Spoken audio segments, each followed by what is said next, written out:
Grabe, ang dami nakuhan dumi mga bossing. Legit pala talaga tong portable vacuum na to na nabili ko dito sa TikTok. 172 pesos nga lang pala ang bili ko dyan. Sobrang mura lang kaya naman pala 36k.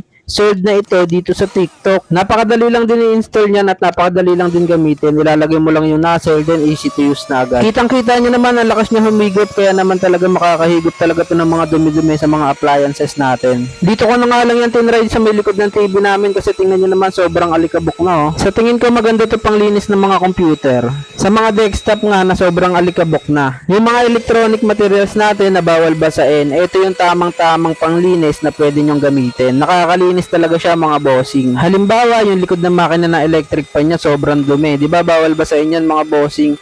Ito yung taman-taman, pwede nyong gamitin panglinis ng electric pan. Siguradong tanggal yung mga alikabok na pwedeng sumira ng ating mga appliances. At syempre, ito nga ang aming router, sobrang dumi na din oh. Ito nga yung mga halimbawa na bawal basahin kasi naman napakadelikado. Mga electronic materials kasi yan. Kaya tamang-tama lang talaga yung pagkabili ko dito, hindi na ako mahihirapan sa paglilinis ng aming mga gamit sa bahay. At ayun na nga mga bossing, kitang-kita nyo naman yung mga natanggal na dumi oh. Sobrang dami yan.